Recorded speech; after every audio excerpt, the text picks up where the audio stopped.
Oh yeah, please go ahead. Okay.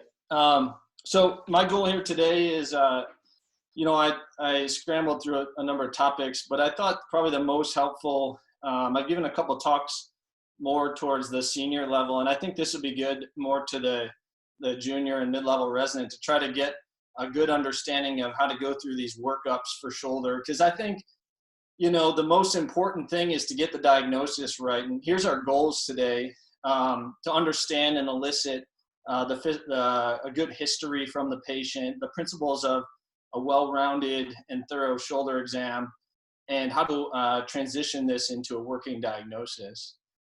And it takes some time, and you got to kind of go through the cookbook algorithm if you want to end up with a really high quality diagnosis that you can work off of. And so we're going to go through the steps that I like to use. Our goal is to take in a lot of information and turn it into a result for the patient. So you're looking at their age and gender, their occupation, the injury, how did it happen, medical history, what are their underlying other diagnoses, the symptoms they talk to you about and experience, your exam, whether they get relief from some of your interventions and what the imaging shows. And our goal is to kind of run this through this algorithm that we've developed in our own training, and then turn that into some version of a treatment that we can offer the patient and result in improved function. And to do this, we really have to refine the way we come up with this diagnosis. I think if you don't nail that, then you're really not able to enact a improvement in the patient's function. So we spend a lot of time here in the history. I think if you just listen to the patient, you can get about 80% there as far as the diagnosis, just by using some, internal algorithms that we're all going to kind of wire into our brains as we train to do these things. And that's why I think it's important to go through a logical stepwise workup every single time. And I let this part of the exam take as long as it needs to take. It could be 2 minutes, especially, a video or a phone call, and you're really trying to just get to the point, or it could be up to a half an hour in a complex revision situation. So, this is meant to be a resource where you can come back to. So I know it's a lot of text here. You don't have to read it all right now, but just the high points. So when you're talking to the patient, you're going through their age, gender, what's underlying in their medical status. How did this happen? Was it a trauma, or was this something that sort of came about over time without any incident? Has it been going on for days, weeks, or years? Sometimes the patient doesn't know exactly how long, and I just give them that days, weeks, or years. And oftentimes they're like, yeah, about 5 years. And so just try to get a ballpark of how acute this is. Is it getting worse or getting better? Sometimes they're like, by the time they come to see you, maybe it's better, maybe it's way worse. And that's important to know. And then I like to ask them to rank or to list which of the symptoms they have, because it usually comes down to a few things. Do you have pain, stiffness, weakness, or instability? And the last one being less common. And oftentimes the way they rank those is just going to compile in your algorithm to say, okay, that's cuff, or that's adhesive capsulitis. So that's really helpful, high yield stuff that you can get within 2 minutes of your dialogue. And then I like to ask the SANE score. That's a single numeric assessment. And I think that's a really good snapshot as to how they're doing. I ask them 0 to 100, what's their function relative to normal, 100 being perfect. And you really get a sense really quickly how debilitated they are, and whether or not, they warrant extreme measures, or if you're going to start at very, very simple intervention. So then I asked them to point to the spot with one finger. It's hard. Everyone wants to point to the whole shoulder, but you can gain a lot from this. If they point directly to the AC joint, you got something to work on, and you can go from there. And then some alleviating and aggravating factors, and we'll talk about those as we go over time. And then I want to know if they had therapy yet, or if they had an injection. I want to know where it is. And I'll harp on this in clinic with the residents a lot. Really do a good job documenting where this injection is placed and what relief the patient got. So a quote, shoulder injection quote, doesn't really tell me much. But an intra-articular glenohumeral injection, that tells me exactly what I would expect to be relieved or not by that injection. So these are what we're trying to figure out those first few minutes. And then once we really have a good sense of where the patient's coming from, we'll go ahead and get started on the physical exam. So these are the steps we want to go through, just like you would for any other body part, honestly, any other specialty. So inspection, palpation, sensory motor, range of motion, strength, and then provocative tests, working from more generalized to more specific questions and answers. Really important here, we want to be able to see the patient's shoulders, and you have to do this in a way that preserves modesty, but also, this is no time to skip the fine points. This is no time to just simply be modest and, ignore the fact that there is an underlying entire organ, the skin and muscle, which can be viewed as well. So we have to be able to see the shoulders and compare the two. And there's different ways of doing this, but you want to be very focused and make sure your clinic staff is aware this is a priority of yours. And so you're looking for masses, you're looking for posture, ptosis, and this is an example of ptosis where the whole shoulder girdle is sunken down to the side, muscle wasting of either the super infraspinatus, the traps, the delt, or even further down the line in the hand. So you can also look for scapular wing. This is a really subtle version of it here, some scapular wing on the right. You're not going to see this. And these are subtle pickups, but they really make the diagnosis and treatment refined. And you have to be able to have a look at that.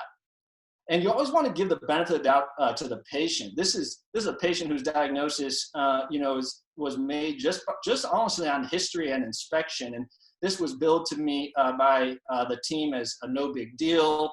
The patient, is fine. He's here for other reasons, but he was sick, basically on his deathbed here. And, he's got, just looking at his wound, he's got swelling, erythema, warmth. He's got an incision there, tenderness. He's got a mass that's blottable. So this isn't nothing, just inspection alone here kind of gives you a real sense of what's going on. He's got an underlying reverse shoulder arthropathy, and he's sick. He's about to get transferred to the ICU, and he essentially had a life sustaining or preserving, explant and washout of his shoulder. And so, give the patient the benefit of the doubt. That's the other thing I'll say throughout these workups is they're coming to see you because they really have pain and they're debilitated. They might have weakness and they can't get back to what they need to do for their life. They're not coming to see you because of any other real motivation. And so we have to trust them on that. One thing I'll ask them to do, again, is to point to the spot that brought you in. And as I go through the workup, I want to know if I'm triggering that exact issue or if there's something else that I'm not getting at. And so I'll kind of palpate some main points on the shoulder. I like to palpate the bicipital groove. That's a really a high generator of pain for multiple different reasons. The AC joint, this is the next step of the exam, and to identify if these very easy subcutaneous landmarks, or like the glenohumeral joint, are the cause or a location of the pain. That can help us refine our exam even further. One thing you don't expect to find a anatomic or organic reason for is some pain along sort of the traps or the perimuscular region or even the pericervical region. That doesn't really seem to me like a defined source of pain, but that can oftentimes be the result of some underlying decompensation. So that really doesn't tell me much. It tells me I need to look further if they're kind of pointing there, or it could be some kind of connective tissue manifestation. I wouldn't really expect pain at the posterior edge of the acromion. That kind of gives it away to me that there's more generalized pain picture with some few exceptions, and we won't get into those. That would be very rare for that to be a organic site of origin for these patients' pain. Then we move into sensory motor. So again, you're looking for first inspection. You want to see if there's wasting of these muscles. You're going to check a Sperling's maneuver, maybe Hoffman's if you're worried about some myelopathy. And then again, point tenderness. You can actually palpate on a thinner patient the spinal glenoid notch or the quadrilateral space. Certainly the cubital tunnel. You're going to check for tunnels if you're worried about double crush in that region. And that's all part of the initial, workup, is trying to identify these sources of potentially more unique underlying diagnoses. And then I always check a distal sensory motor exam. I do a real cursory, EPL, FPL. I check the intrinsics and the AIN for strength, because you not uncommonly will uncover motor deficits. And this is a real tip-off to radiculopathy or some kind of peripheral nerve crush. And I want to check almost every single time, or absolutely every single time I check to set the deltoid to make sure that's firing, because that not only differentiates the diagnosis, but also the treatment options. Range of motion, you know, I want to check forward elevation. You have to compare to both sides. External rotation, I like to have the elbows kind of tucked at the side. You can also check rotation and abduction, but that's, in my preference, I have the elbow tucked at the side. And then internal rotation is up the back, and we dictate that based on, you know, what level of vertebrae they get to. And the other important thing is to compare active and passive motion to each other. And that can really give us a good example or a good sense at what the underlying pathology is as well. So we talk about forward flexion, that's reaching up over your head, ideally in the plane of the scapula. That's why it's called scaption. Abduction, bringing it out to the side. Again, external rotation and internal rotation. And then in some very special situations, we might check the rotational profile in abduction. You might do that in the setting of a throwing athlete with a suspected GERD. We'll check cross-body adduction if we think there might be posterior capsular tightness, or the pec minor tightness, which would be external rotation while in abduction. And that could be present with scapular dyskinesia or other scapulothoracic problems. And then one that we'll get into later is capsular irritability. That's passive external rotation to assess for irritability of the capsule itself. And so I really think one of the biggest portions of the exam is when you get to compare the active versus the passive range of motion. And differences in this, whether one is better than the other, kind of leads you down a pathway. So if you have better passive range of motion than you do active range of motion, then I'm thinking you have weakness in your cuff or maybe some neurologic lesion that prevents you to actively fight against gravity.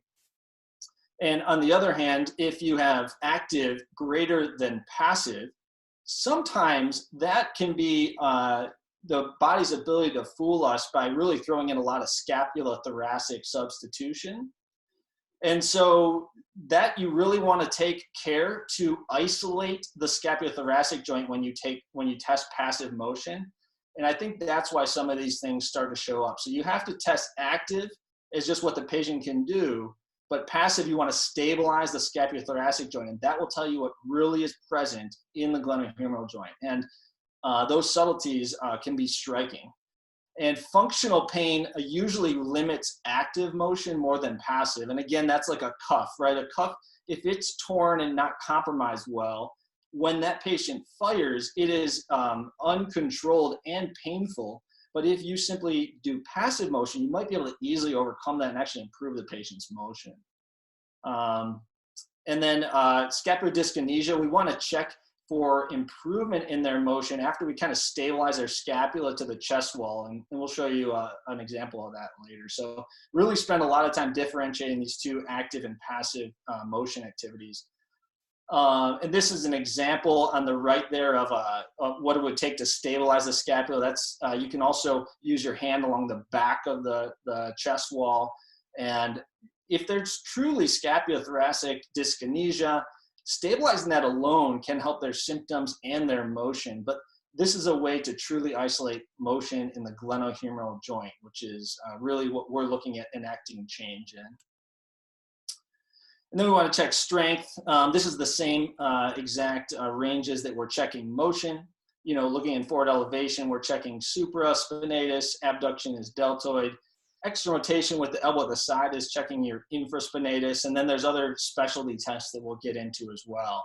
And that's a logical next step. I throw that in there right after motion because I'm already looking at those parameters. It's a really natural place to put that, and it really makes sense as you're putting these in your notes. And then we get into provocative maneuvers. So there's all kinds of versions of these depending on what our pathology is, and we'll try to get into what we're doing when.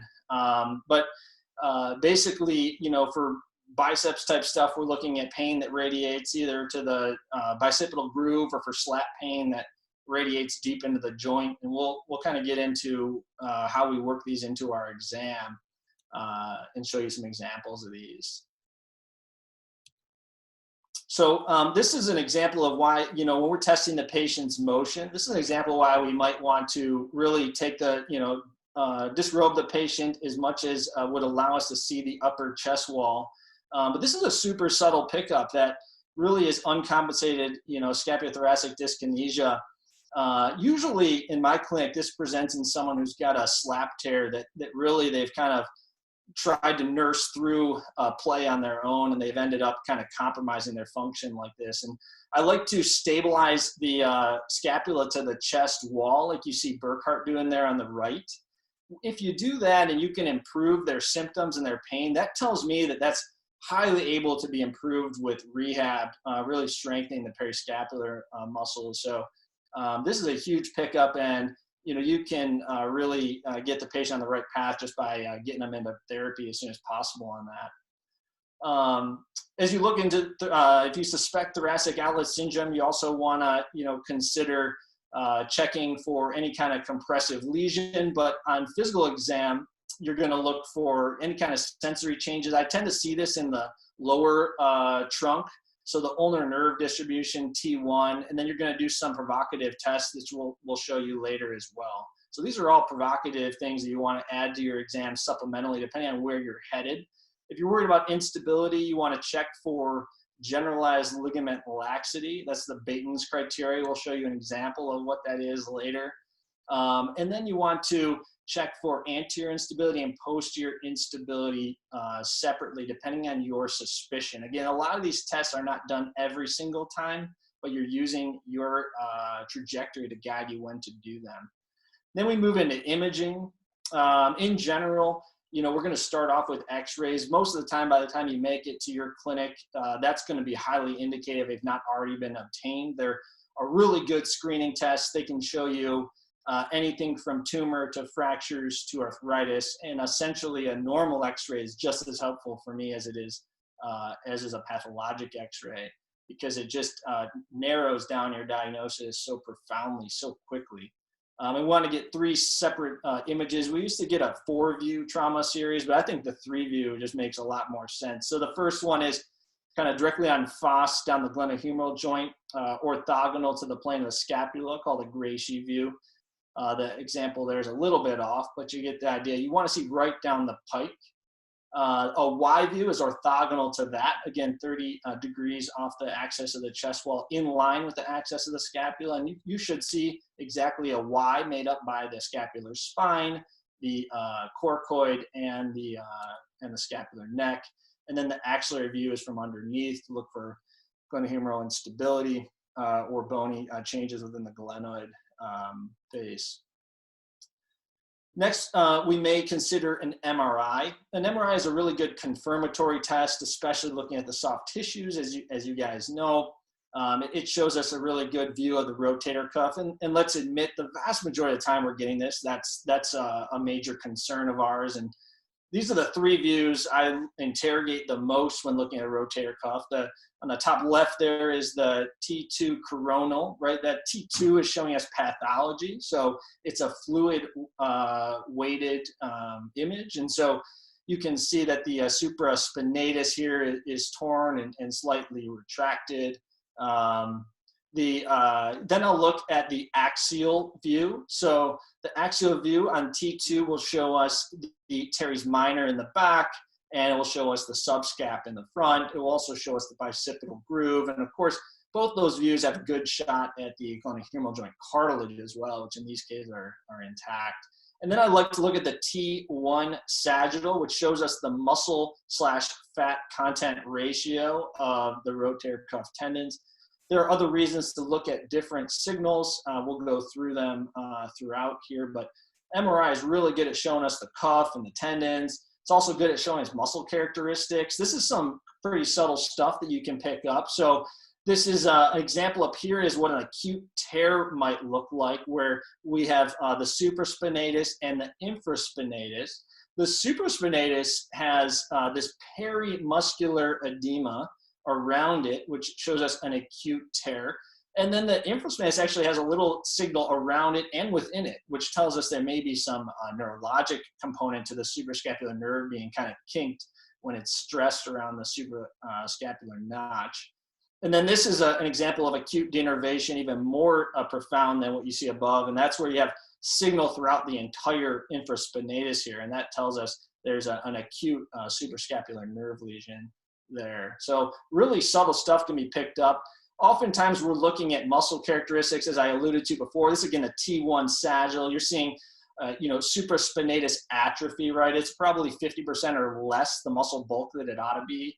And then you see fatty infiltration here of the infraspinatus. And those are really, really important time course tells. So you can tell how long this has been going on. And reality is how fixable their rotator cuff is. And so this is guiding treatment profoundly. It also shows us labrum and ligaments. Here on the top left, you see a Hagel lesion. Patient actually has arthritis, but her cuff was intact and she was unstable. And if you know where to look in that kind of situation, you often find what you need. This lady, she's actually doing quite well. She's about 3 months out from a Hagel repair. On the right here, this is an example of a slap tear. This has intra-articular GAD, and you can see this fluid really shouldn't be going up under the superior labrum. It should be shut off from the world. But you can see that it kind of, when you see that fluid extrapolate into these layers, that really gives us a lot of information. Here's another example of an image with GAD, and you can see a Bankart tear. Again, you see that bottom left, you see that fluid kind of petering into the junction between the glenoid and the labrum. That's a potential space that shouldn't exist. And so these are really helpful tests for when you want to confirm your diagnosis.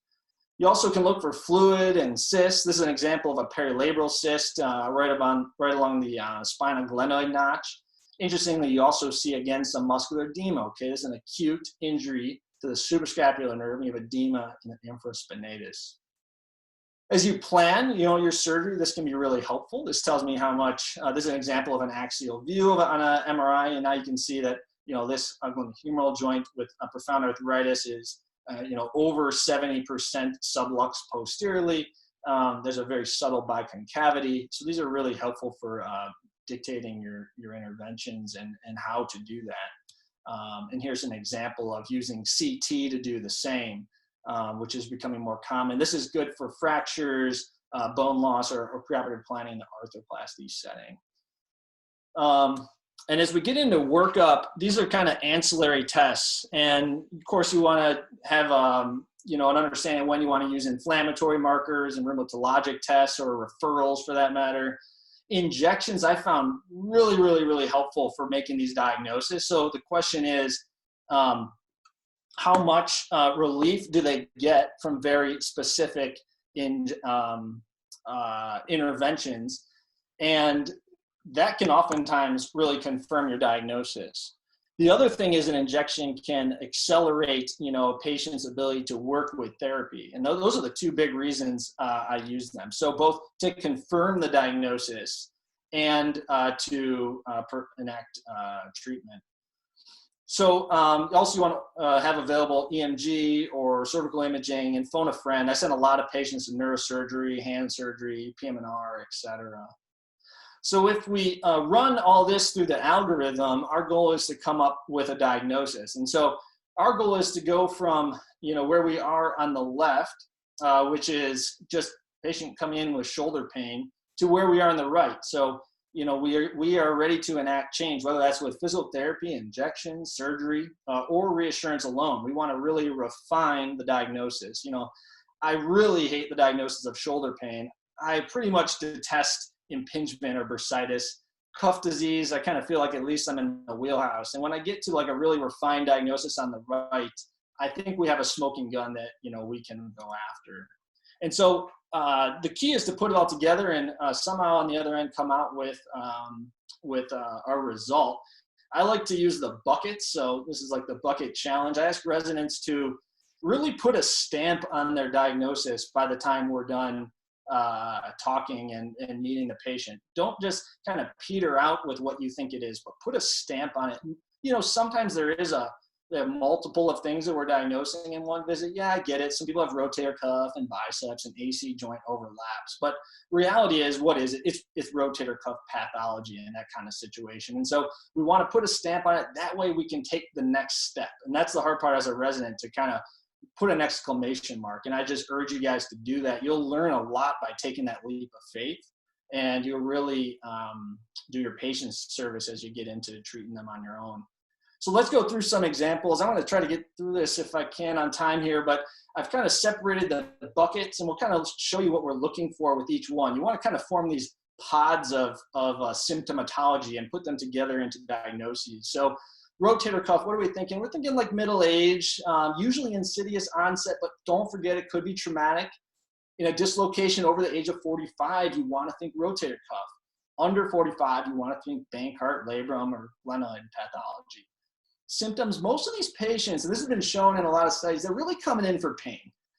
The reality is you're probably going to appreciate weakness on their exam, but they're telling you they have pain, they have night pain, reaching overhead, and they have trouble getting through their day.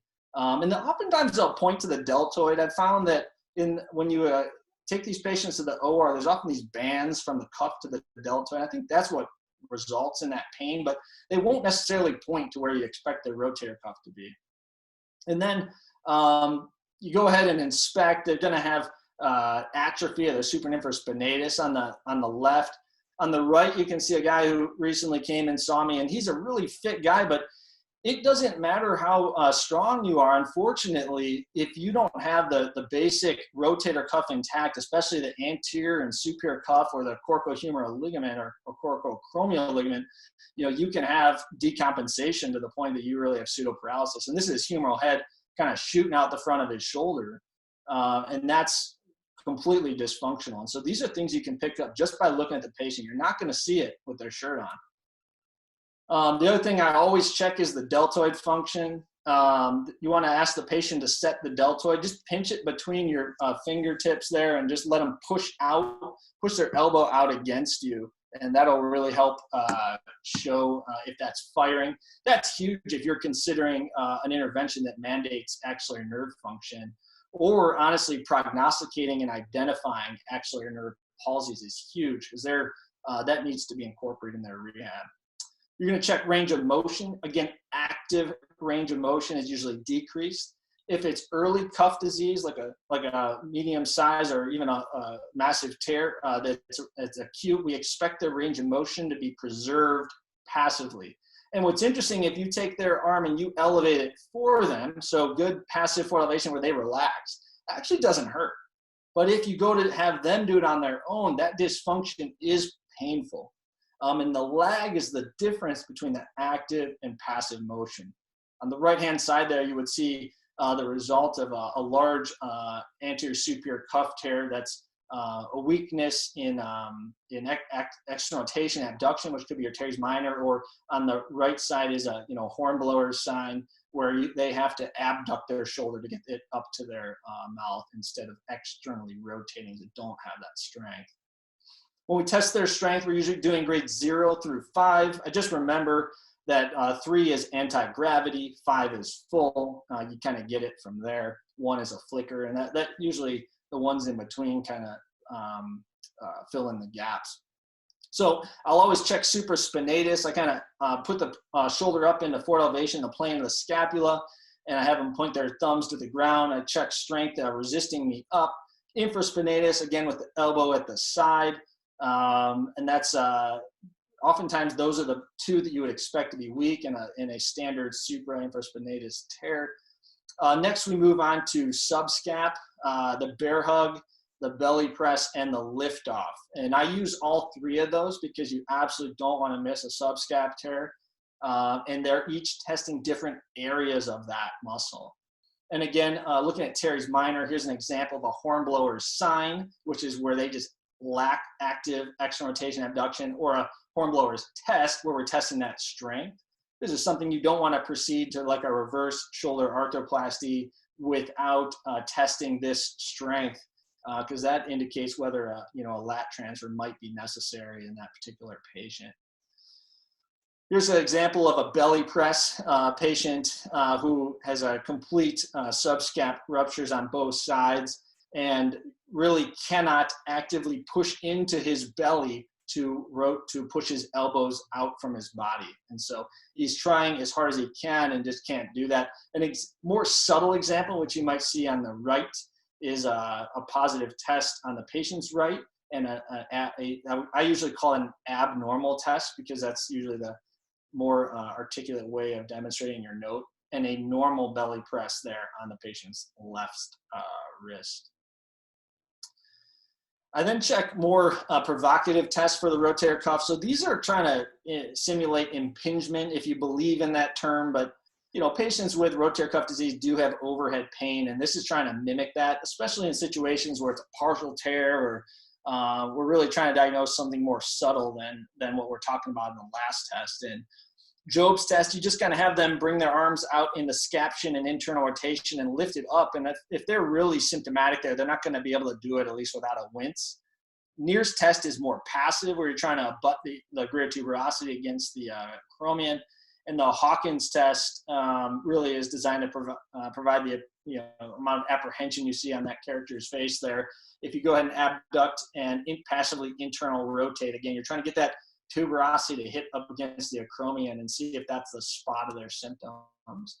MRI is really confirmatory for this. If the patient can't, a CT arthrogram or ultrasound is helpful. In modern day, most of us in sports and shoulder aren't as familiar with those results as far as readings. You're a little more dependent on the radiographer as a read, but they can be helpful in rare situations. And then injections, right? Like impingement, if you look at the old definition of what impingement is, it's relief of overhead pain after a subacromial injection. So not only is an injection, diagnostic, but also could help, with their rehab, etc.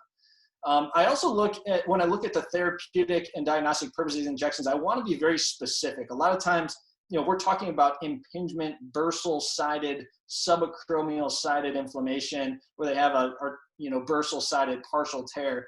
Then I think a subacromial injection makes a lot of sense.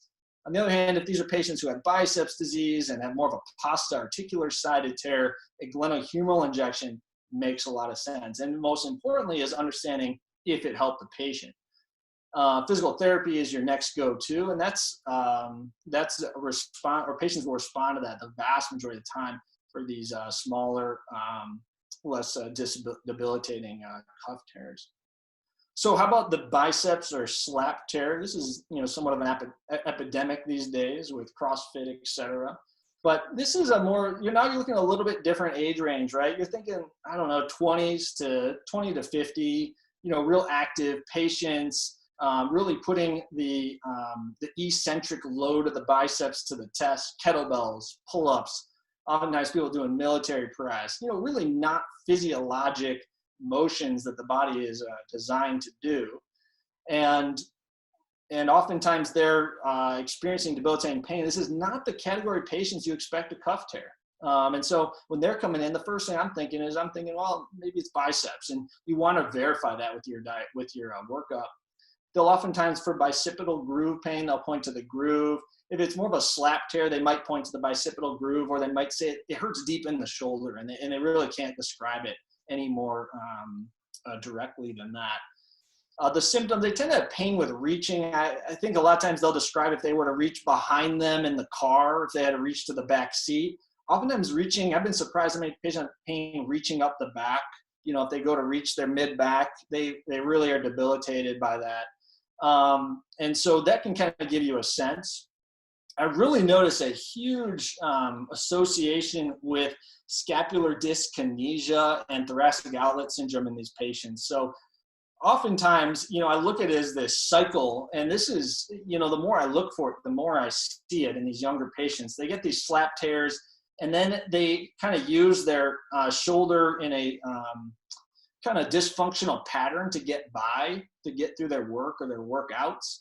And then as a result of the kind of winging or dysfunctional posture of the shoulder, they can kind of disrupt the thoracic outlet syndrome. So I see these things together quite commonly, to the point that I actually have a therapy protocol designed to treat kind of all these at once.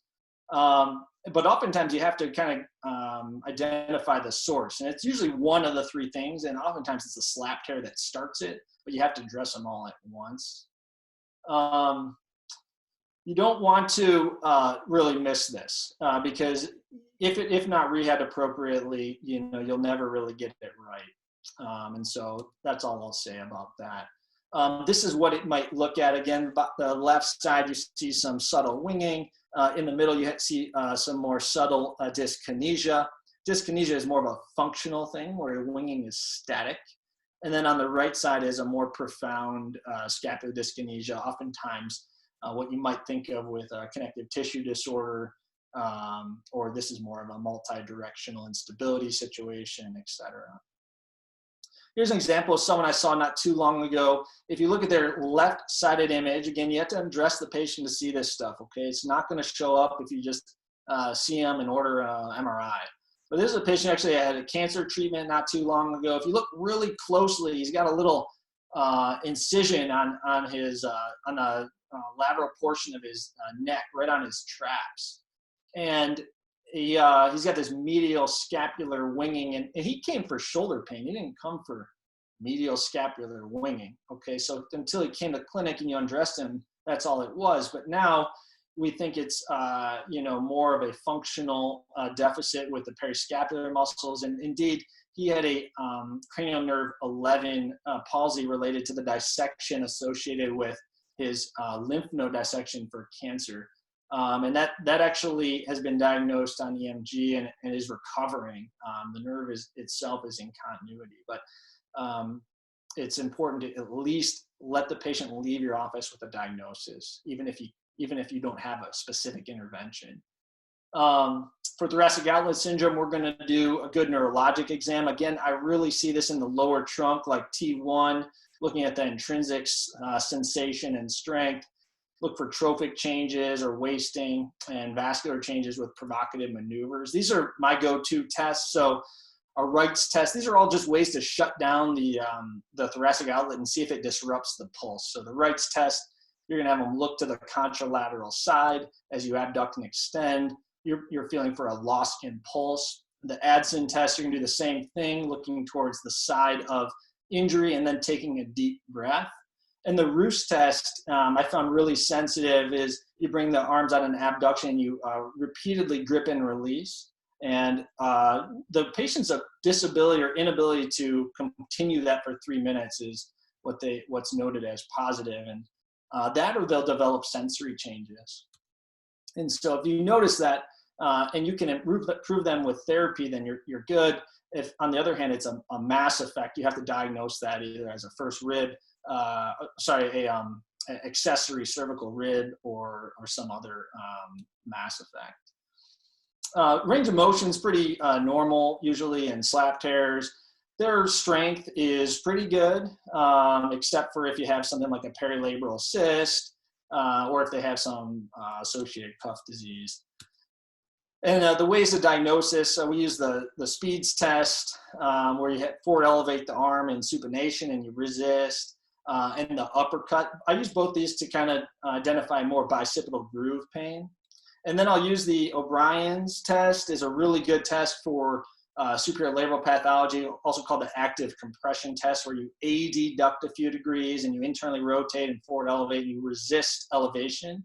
They'll say it's deep pain. So you should hear them say, yeah, it hurts, but they should also have relief when you supinate. And then in addition, you want them to clarify that the pain is deep. If the pain is superficial, then you're thinking AC pathology. So this is a dual test. So you want to make sure you understand which of the two you're getting a positive result of.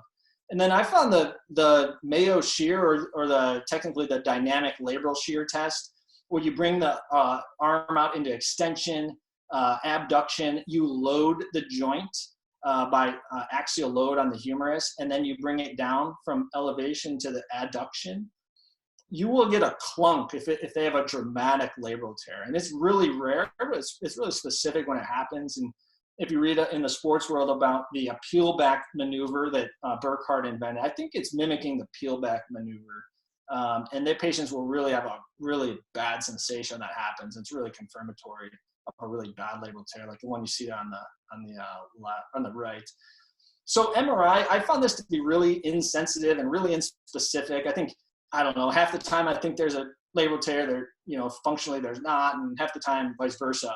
But it can rule out other things. So this was an example of a guy I saw recently. I was for sure, he's like 45. I thought for sure it was some subtle labral tear, he just needed PT. But, we got the MRI just because he's young. You don't want to miss anything. And indeed, he had a supraspinatus tear. So it does rule out other stuff. And these tests aren't perfect. So we want to use as many data points as we can.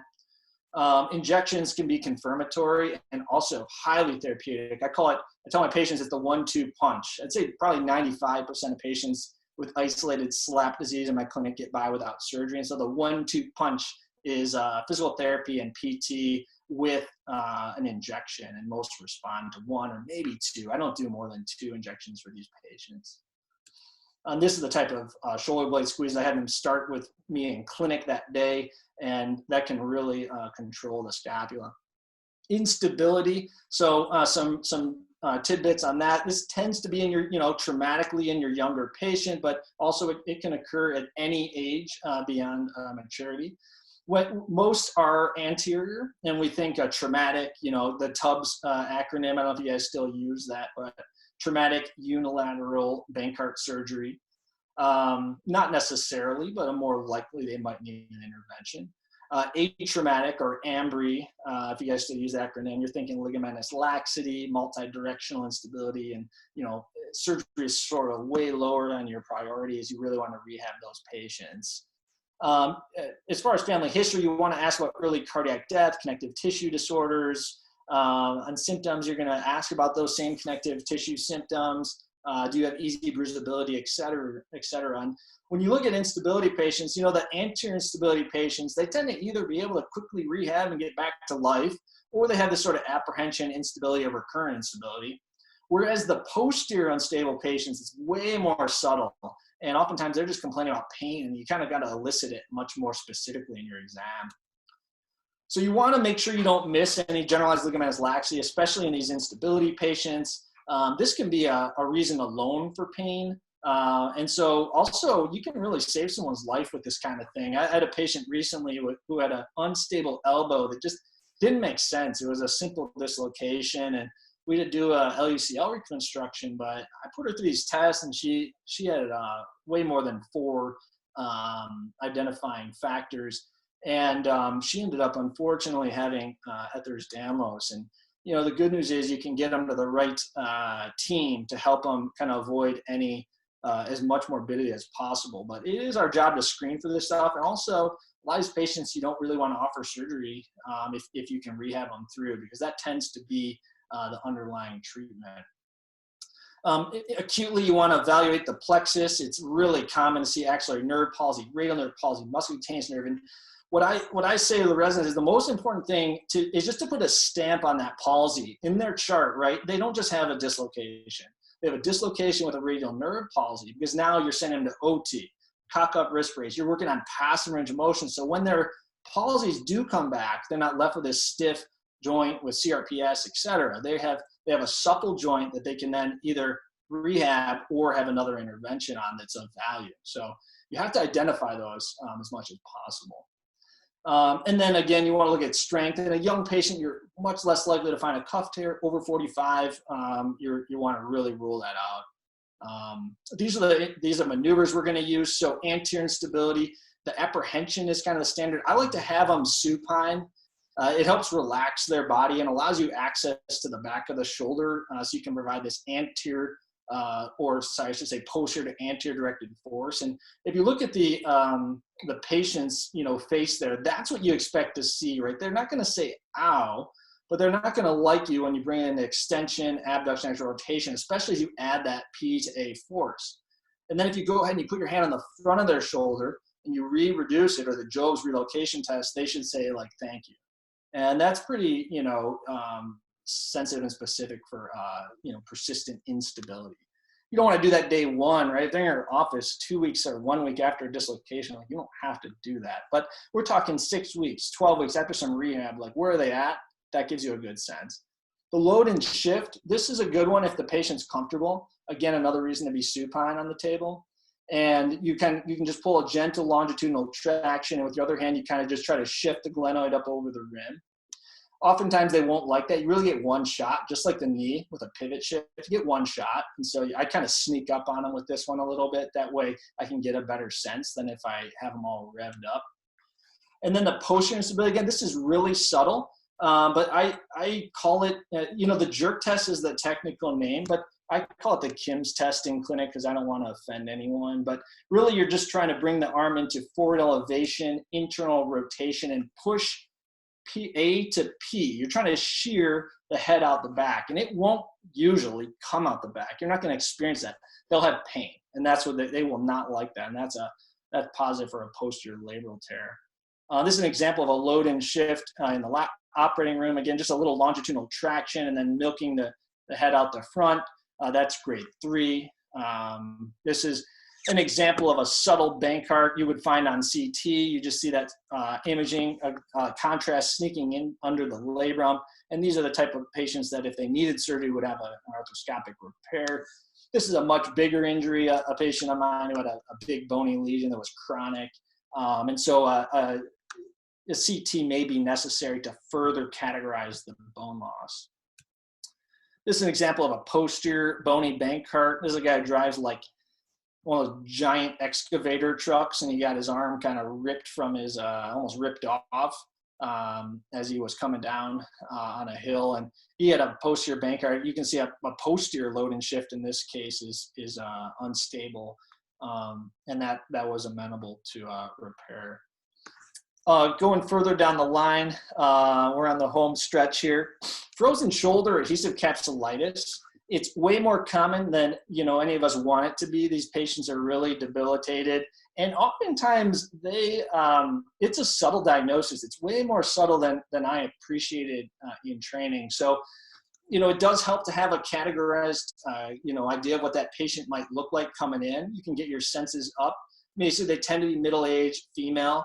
But oftentimes the underlying diagnosis of diabetes or thyroid disease can shift that range. And it's not uncommon to have a 30 or 40-year-old male with diabetes in your clinic with the same thing. So those, 4 historical data points really kind of paint the picture of who you might see. And it's often insidious. Sometimes if you go, yeah, I think you have frozen shoulder, they'll often say, oh, yeah, I think I had that like 2 years ago or something. And oftentimes it'll go from one side to the other in a stage fashion. And what's interesting is, these patients will oftentimes be on your schedule for, quote, rotator cuff tear or, quote, shoulder pain. They do not come in saying my shoulder is stiff. Because, again, just like cuff, people have pain. That tends to be what brings them in. And so it's our job to understand that, no, it's actually stiffness that's bringing you in. And we have to understand that to separate these different diagnoses. Internal and external rotation tends to be the first thing that people lose. I've heard both ways, and I've noticed it both ways. They tend to have passive range of motion or active range of motion that's better than passive. I think the reason is if you isolate the scapulothoracic joint, you'll notice they're really stiff. But if you let them reach up on their own, they can actually get it quite a ways, and they can fool you and themselves because they're using a lot of their scapulothoracic joint. So that's why it's important to differentiate active and passive motions. You can pick up these kind of subtleties. Strength is normal, but they're in pain, so it's going to feel weak. But just be careful not to go ahead and jump to anything outrageous as far as their treatment. And then this is the key, right? So if you can lock in anything for diagnostic ability for adhesive capsulitis, it's this capsular irritability. So you just bring the patient's elbow to the side, and you're going to notice actively they have decreased motion, but you want to really kind of give it a quick jerk to the side. And in external rotation. And as you bring it into external rotation, passively, they just kind of wince in pain. And honestly, as soon as I get that result, I yield to the patient. I apologize. It is uncomfortable. And I say, okay, we're done with the exam. I've got enough to kind of make my point. Anything else is torture beyond that. So on x-rays, we were ruling out other things, right? This exam could look a lot like glenohumeral arthritis. So that exam plus a normal x-ray, all of a sudden you really have your diagnosis kind of honed in. MRI can be helpful. I won't order them on my own, but if they come in with an MRI, of course, I'm going to look at it. I'm going to show it to the patient. And what you'll see oftentimes is this thickening in the inferior capsule and really obliteration of that inferior capsule. So when you see this and that's your exam, you don't want to see this, okay? Like my goal is to go my entire career and not see a shoulder that looks like this, because you really should not be in this shoulder. Intervention during certainly the freezing and frozen and probably the thawing as well, that's just going to flare things up. Now and then people will get an arthroscopic release when it's recalcitrant or something like that, but you don't want to go in there thinking, oh, they got a cuff tear too, right? Say that MRI shows you a cuff tear. Don't be distracted. These patients will oftentimes have other pathology. We know that cuff tears are common in regular population. So just because they have it on MRI doesn't mean we do surgery on it. We have to recognize adhesive capsulitis is a very different entity, and the vast majority of the time it should not have surgery. But we can confirm it with the glenohumeral injection. It should ease them, should give some comfort. It could accelerate the disease. We don't know for sure, but we don't think it hurts that much either. And it can really get people through a period of inflammation and pain. And I think it does allow them to do some gentle physical therapy stretches more comfortably. Arthritis is pretty straightforward, middle age plus. Usually it's idiopathic, but like Dr. Knudsen was saying, when you hear pooty plat or things like that, you're thinking some weird anterior stapling procedures. You're thinking post-traumatic or post instability or arthropathy. Patients will have pain and stiffness. They won't realize, again, because of the scapulothoracic joint, they won't realize how stiff they really are. And I've been amazed at how many people will say it dislocates. And I think they're really feeling those mechanical symptoms associated with, osteophytes kind of fighting each other in there. And it feels unstable to them. But as soon as I see the x-ray, I'm not really, instability and arthritis are on different ends of the spectrum. Vereka says that all the time. And that's true in the shoulder as well. So I don't worry so much about the instability, but it tells me they're probably very mechanically irritated. They tend to have about the same passive or active. If you isolate the scapulothoracic joint, strength tends to be normal, but you got to check it. Imaging is your go-to. These are the kind of ones that I feel really comfortable talking to on the phone via video visits and things like that, because the likelihood is we have a good sense of their pathology. The Gracie view is the gold standard. You want to see right down the joint line. And then the axillary view tells us our deformity of the glenoid and how much neozation there is and posterior subluxation, things like that. MRI can evaluate the cuff or other pathology you might be worried about.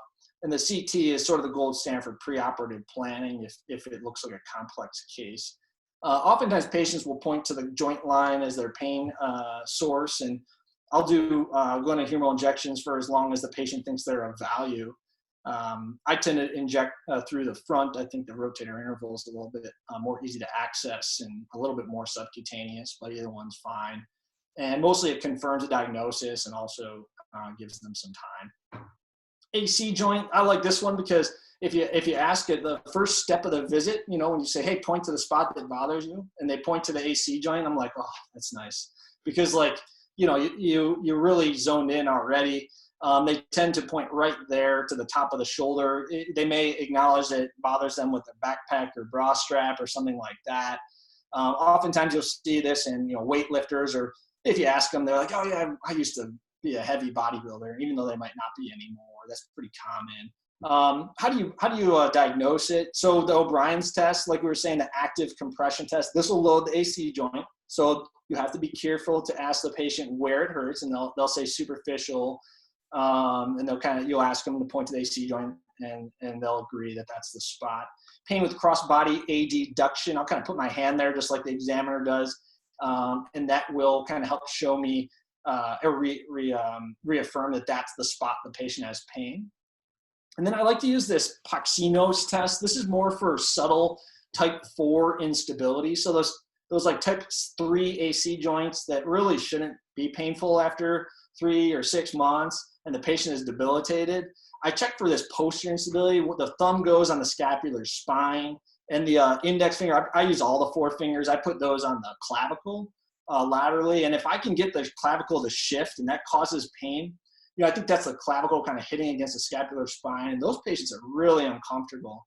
And that's probably the rare type 3 that might ever need surgery. And that's probably honestly like 2 in 100, if that. But you want to check for that. That also will show you arthritis too. And injections are the mainstay diagnostic and treatment modality. MRI is not that useful. Bone scan might show you some inflammation at best, but who orders those anymore, at least for this kind of stuff. Cervical pathology, coming down home stretch. You want to rule this out, right? This is for, any patient whose imaging and symptoms and exam just like don't match everything your algorithm, right? Like if you pump it in your algorithm and it doesn't come out smoking with an obvious diagnosis, you're thinking this, right? These patients tend to have sensory symptoms that go past the elbow, hyporeflexia, focal numbness or tingling, but oftentimes just shoulder pain and maybe weakness is all you get. And so if everything else checks out and you can't provoke them in any way, then you want to go ahead and send them through that workup. I would get, after we do our whole workup, I might get an MRI for these patients to look for compression there. And an EMG would be your sort of next confirmatory test. If now and then you'll see patients with pathology both on cervical and shoulder MRI. And this is where you really work with your neurosurgery or spine colleagues. And you also want to get an EMG to help localize exactly where this might be coming from. So, we want to always be mindful of zebras. Here we are, this is our last slide. So what are some things that might show up, right? Like always be worried about these things because they're going to come into your clinic from time to time and you just don't want to miss them. So when things don't add up, you think wacky stuff like Parsons-Turner, suprascapular neuropathy, Charcot's shoulder, a syrinx like Knudsen was talking about, voluntary dislocation versus traumatic dislocation. CRPS can show up in the shoulder and certainly distal.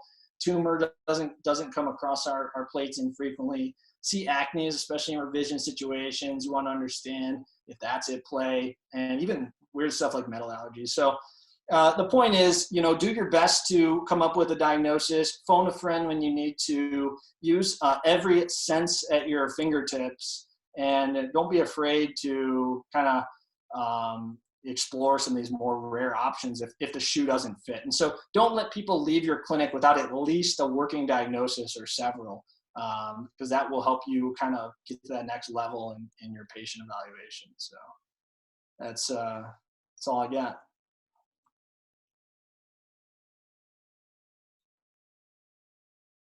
Any questions?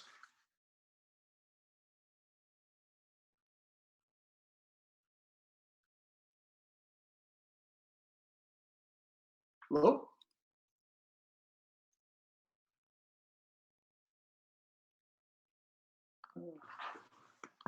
Hey, Chad, great talk. I just wonder how often you lay the patient down to examine range of motion. Yeah, good question. I don't do it for range of motion, but I put my hand, so after I stand in front of them for active motion. And once I get their active motion, then I kind of go behind them and I stabilize their scapula, and I'll just bring them in through all the same motions. And as soon as I feel their shoulder blade move, that's where that's the end of their passive motion. But I just do like more of the instability maneuvers supine. How about yourself? Yeah, I guess similarly. And so instead of I do lay them down when I'm carefully examining range of motion, just because I feel like the table does a nice job of stabilizing the scapula in space, and as opposed to a hand. But I guess with a hand firm pressure, you could probably achieve the same effect. Yeah, one thing that I try to have the patients stand up as much as possible, only because I want them to feel like, I don't want them to feel disabled or like a patient. So that's just something that I've started to do just to keep them like from feeling, I want them to feel as normal as possible. Like I'm not doing as much provocative maneuvers, even though sometimes I am, but that's a good, I've seen a lot of people do it that way. That's an awesome trick. Let's see, are there any questions? Lauren says, do you see a role for hydrotherapy injection for adhesive capsulitis? Yeah, no, I don't. I think I've seen it in the literature. I think, sometimes we do things to show that we're intervening while something resolves on its own. And that has value. I mean, probably injections do that to a certain degree, like steroid injections. You know, my thought on a hydrotherapy is like if you like dissect the shoulder, there's some weak points in the shoulder, like the rotator interval is weak. So I mean, my thought is if you were to pump in a bunch of fluid into the shoulder, it'd probably sneak out the rotator interval somehow. It's not like I don't know if it would totally dilate everything, but I think it makes sense to motivate the patient, and if you can get any more um, mobility to the capsule with doing that, I think that makes sense. It's low risk. I think honestly the key is not taking them to the operating room. And the other thing is, setting their expectation that this is a 1 or 2 year long disease. And just like a virus or something else, it has to run its course. And so anything we do between the catching the disease and the body completely recovering from it is, as long as it's not detrimental, is okay. But I think it takes a set amount of time either way. So I don't think it's wrong. And as long as you're not operating on every frozen shoulder you see, or honestly any frozen shoulder, I support those kind of things. Hey, Lauren, they, I don't know why they chose it, but I think they put it in last year and it was still in this year. There's an article in the web-based longitudinal assessment program that's on hydrodilation for adhesive capsulitis. And the study was actually supportive of, or found it to be effective. It's not been part of my practice, and nor is it part of my partner's, so far as I know. So I'm not quite sure why it was included. It wasn't that particularly strong of a study, but clearly there has been some evidence that has found it to be successful. But again, I think it's just making you feel like you're doing something. There are others in the community who like it and use it. But there is evidence to support it out there if you look.